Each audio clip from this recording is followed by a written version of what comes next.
Good afternoon. Great. We are so very glad that you took the time to be with us this afternoon and that you agree that this is a worthy project for you to come and participate in.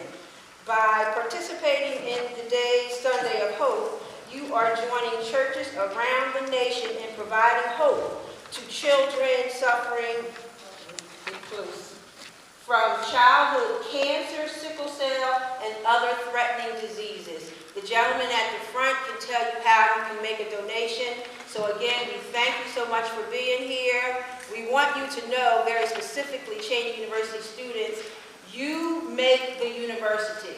So when we're having these kind of activities, and we'll have quite a few after spring break, please come out and support. Today, again, we are performing and collecting for St. Jude Children's Research Hospital, and we thank you for being here. Thank you, Ms. Thorne. Next, please welcome Reverend Kenneth Dupree. Reverend Dupree will share an inspirational word with us. Cheney University, good afternoon. Good afternoon. I said good afternoon. Good afternoon. All right, that's better. First chapter of the letter to the Hebrews, first verse says, "Now faith is the substance of things hoped for, and the evidence of things unseen." And then when you go through that 11th chapter of Hebrews, you'll find a whole litany of characters and people who had biblical stories of faith. And our mission here at Cheney, and when I was here at Cheney, we were here because of the faith that we shared. Was the faith that our parents shared and sending us here, and faith that we would complete our studies here and be successful in life. There is a slogan that started off in Las Vegas, and it goes like this: what happens in Las Vegas stays in Las Vegas. And then a few years ago, I heard someone say, what happens at Cheney stays at Cheney. And I disagree with that. Because what happens at Cheney ends up at Wharton School of Business with the Sam Patterson. What happens at Cheney ends up in the courtroom with the Michael Cord. What happens at Cheney ends up in the classrooms of Philadelphia. So what you are doing here at Cheney will impact this country for years to come. So I encourage you, I challenge you to do your very best and allow the Lord to use you and to guide your steps so that your success and your achievements will be record-breaking. Thank you. Hey.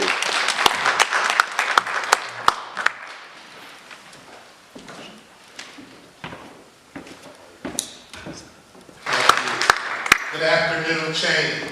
Good afternoon. I'm so glad that all of you were able to come out. I know we're expecting a little bit of snow, but it's nothing that we can't handle here at Cheney. In fact, I'm told at Cheney you can handle just about anything. That's right. Amen.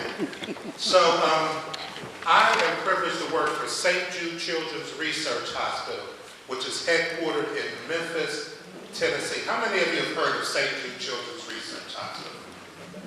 That's about right. You see, what we find out is that most people know about St. Jude, have heard about St. Jude, but they don't know exactly what we do.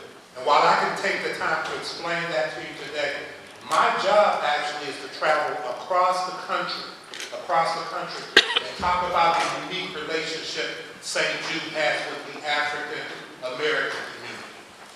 And so I do that in a few short points, starting with point number one.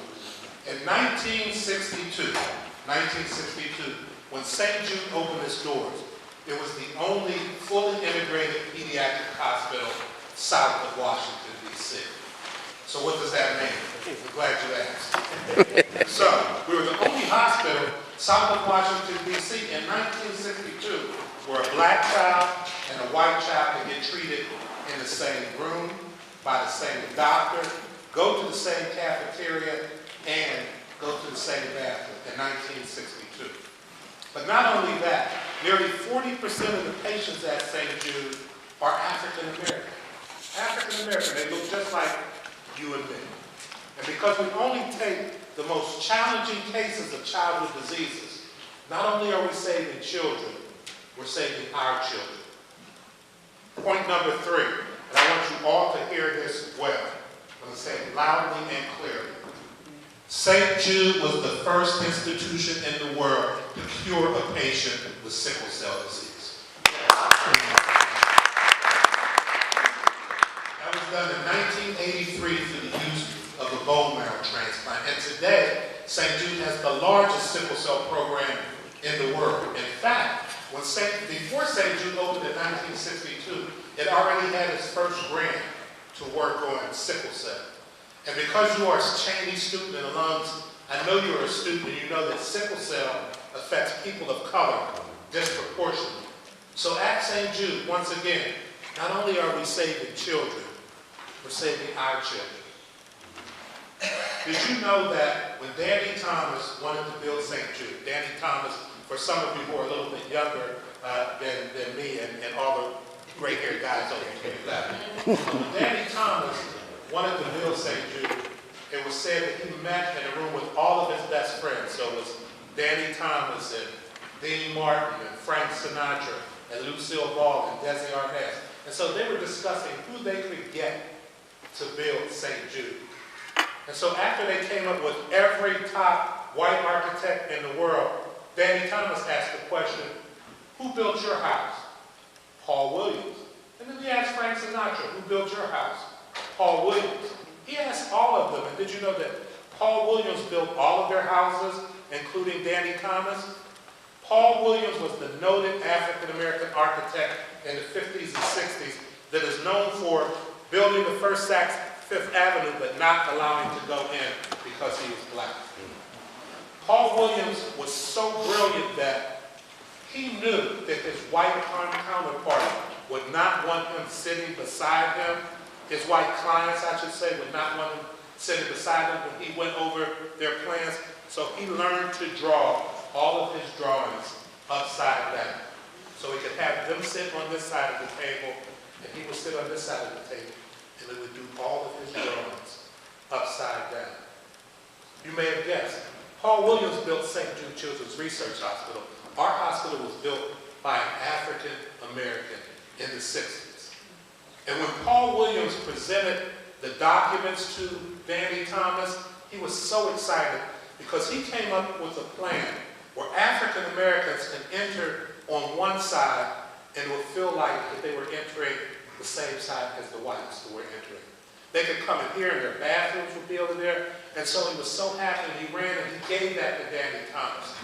Danny Thomas smiled at him, took the drawings, and he ripped them up. And he said, you don't understand what I'm trying to do here. Everybody that comes to this hospital is going to come through the same door, they're going to go to the same bathrooms, and they're going to sit and they're going to eat in the same cafeteria. That was the kind of man that Danny Thomas was. And because of that, he built a hospital that from the very beginning never turned away any patient because of race, creed, religion, or that family's ability to pay. Which brings me to my last point that I want to leave you with. Did you know that no family that comes to St. Jude ever receives a bill? No family. Every treatment that they get at St. Jude is absolutely free. But not only do we pay for their treatment, we pay for their housing, their food, their transportation, because we believe that if you have a child suffering from a catastrophic disease, all you should have to worry about is helping that child live. Let me share a scenario with you. You wake up on Sunday morning. You wake up today, Kenny, Reverend Pastor, and your child looks at you and says, Dad, I'm not feeling well. And when you look at him, you know that there's something wrong. So you take him to your physician, and you stay in your physician's office all day long. And about 11:30 p.m., he comes out and says, Reverend Dupree, we have a problem. And it's a serious problem. And I don't think it's one that anyone can solve except St. Jude. So he calls St. Jude. And he meets all the protocols. He was recommended by a doctor. The child was under 18, and he had a disease that we either treat or research, and that's 98% of all childhood diseases. So guess what? On Monday morning when you wake up, you have 4 first-class tickets to St. Jude, free of charge, that's presented to you by our national partner, FedEx. And you get on that plane and you come to St. Jude, the 4 of you. You may have never even been out of Philadelphia, but now you're in Memphis, Tennessee. And you walk through that door, and there's a doctor and a team of people waiting for you. And you look in their eyes and you say, "Can you help my child?" And they look at you and say, "No. Our job here at St. Jude is to cure your child." And that's exactly what we intend to do. And so get this. This is the catch. This is the big one. Let's say if it's a father, a mother, and 2 children. The sick child and one of those parents is not going to leave Memphis for the next 3 to 5 years. They're going to have to leave home, either move to Memphis, and generally one parent will move to Memphis, but the other one has to stay home because they have to work and take care of the other child. But one of those parents and that sick child is going to be in Memphis for the next 3 to 5 years. But guess what? When they're in Memphis, St. Jude pays for everything they need for that 3 to 5 years. Christmas, birthday, their children's education. We put their children in school and we pay for them. We pay for every single thing that family needs. And because of that, it costs $2.8 million a day to keep the doors of St. Jude open. So people like me have to raise $1.2 billion a year for St. Jude. And we do that each and every year through caring people like you. The average donation is $43 a person. When Danny Thomas founded St. Jude, he said, "I'd rather have 1 million people give me $1 than one person give me $1 million." Because you become ambassadors of St. Jude when you contribute. And so that's the St. Jude story, and that's what you will be working to help here at Cheney University. So let me leave you with this story. This is a story I get to tell all over the country when I travel all over the country for St. Jude. And it's a simple story. It's an African proverb, and it goes like this. I'm told that in parts of ancient Africa, the greeting each day amongst the tribe people is not hello, good morning, how are you? It's definitely not what's up. But the greeting each morning is, how are the children? How are the children? And the appropriate response to the question, how are the children, is simply, the children are well. The children are well. And so for those of us who are in this fight, this war against catastrophic childhood disease, at the end of the day, all we really want is would any of you have the opportunity to speak before an august body like this? And you ask the question, how are the children? Without stutter, murmur, hesitation, or pause. Resoundingly, the response is, the children are well. And we know we will get to that day that our founder, Danny Thomas, dreamed of, where no child should die during the dying of life. And so that brings us to this program, Sunday of Hope, where we partner with caring congregations and churches across the country to give just one love offering to St. Jude. And so we thank you for that.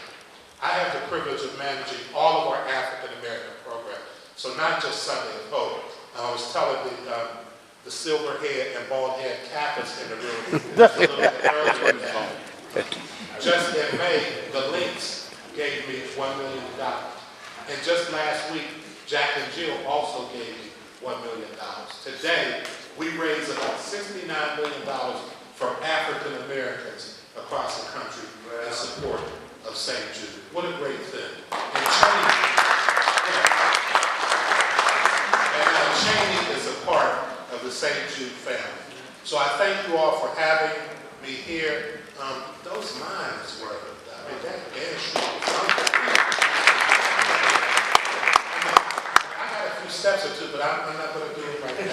I'll come back to that. So thank you all for having me. God bless you. Thank you, Mr. Snow.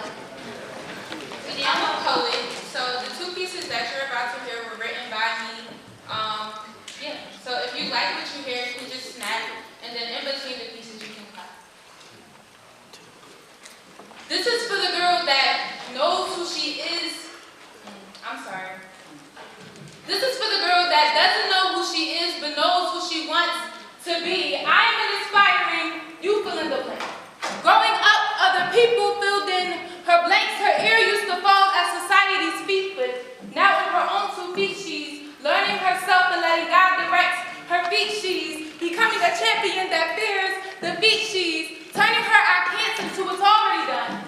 She sees her reflection in the brown skin loving sun. It's so powerful, it's quite blinding. Her future will become clear in God's timing. This one is for the girl that rather drink tea and listen to Miss Badu Mama. I feel you. Clubs aren't my scene. This one is for the girls that like their Friday nights to be soft and serene. This one is for the boring queens. This one is for the girls that never have a curl out of place. For the girls that like their space. For the girls that like to live life at their own pace. For the girls that don't let social media make life feel like a race. For the girls that embrace their flaws. This one is for the girls that in a room full of people feels alone. Queen, sit on your throne. You were meant to stand out. Queen, this one is for the girls that walking in her purpose. For the girl that called her friend when she heard this. Thank you for sharing my art, sis. It's okay to be different. And for weeks, I didn't know how to word this piece. Baby girl, you don't have to lease fake excitement to the fascinations of this generation because, well, you'll never get paid. And this one is for the women that avoid men that just want to get laid. This one is for the girls that are full of substance and her looks are just the icing on the cake. For the girl that takes in all the cultural history she can, learning how her ancestors cultivated this land. My sister, I give you a hint. This one is for the girls like me. The girls that strive to be a better them every day. The girls that handle their business and stay out the way. The girls that may be doing all right but may not have a smile on their face. This one is for the girls that like their Friday nights to be soft and serene. I feel you, queen. Thank you.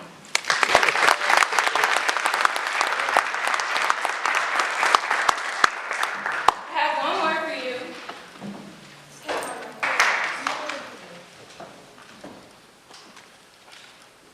I've been standing with you.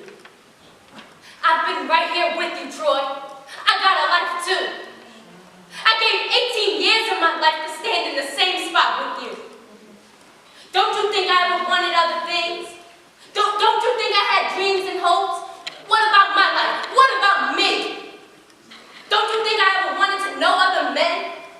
That I wanted to lay up somewhere and forget about my responsibilities?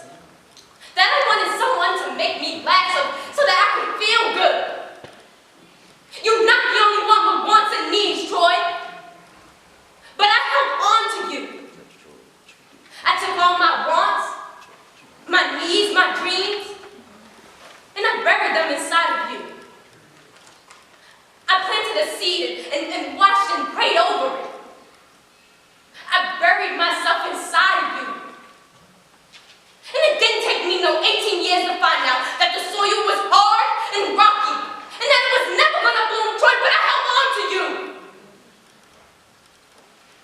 I gave everything I had, every part of me I could find to give to you. And upstairs in that room, with the darkness falling in on me, I gave everything I had to try and erase the doubt that you wasn't the finest man in this world. And that wherever you were going, I wanted to be there with you. Because you was my husband. And I was your wife. You always talking about what you give and what you don't have to give. But you take too. You take, and you don't even know nobody's giving.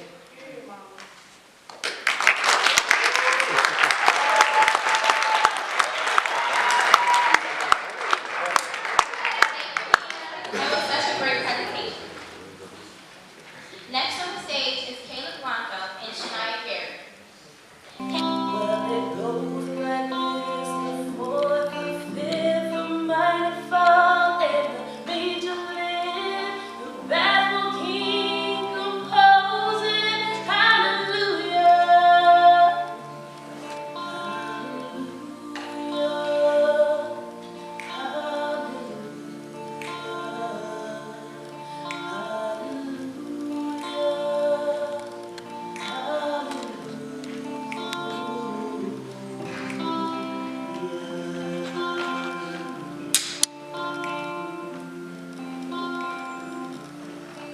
well, your faith was strong, but you needed proof.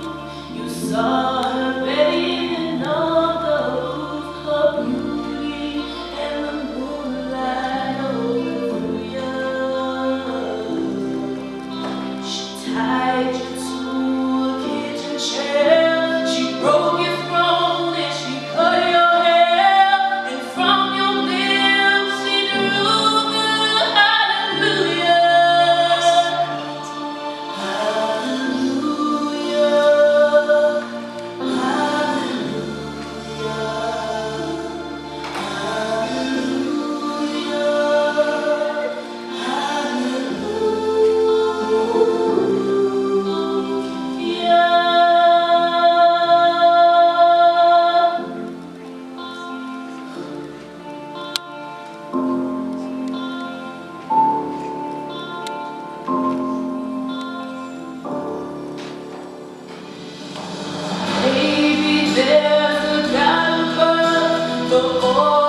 Good afternoon. Good afternoon, everyone. Good afternoon. This is Cheney University of what? Good afternoon. Good afternoon. Good afternoon. Good afternoon. We are happy to be here. I'd like all of the Cheney alum from the choir to just step forward, please.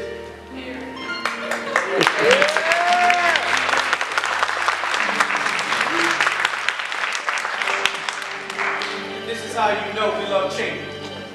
This is how you know we love Cheney. Because we come back and we give back. And we will always give back.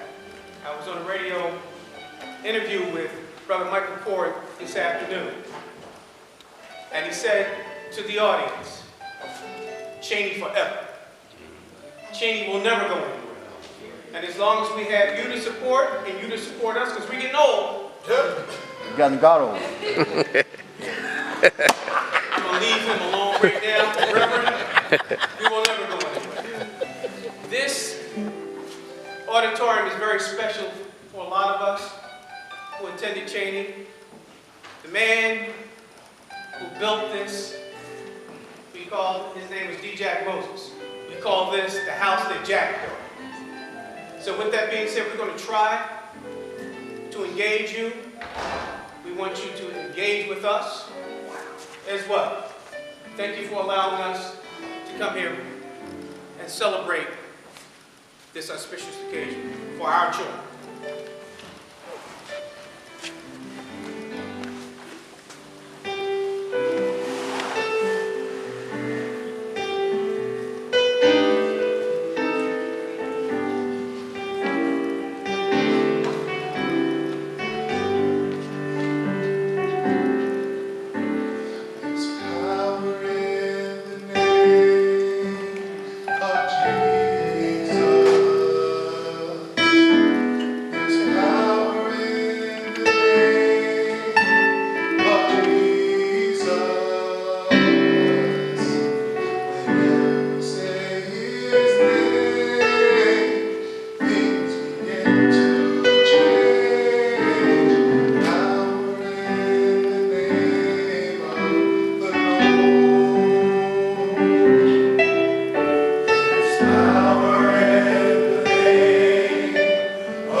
my trail, and I'm singing all this well. He's attacking every day, but I'm watching all I pray. No matter the attack, I won't turn back. It's singing for. Hey, hey. It's singing for.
And please support them as they go through their journey and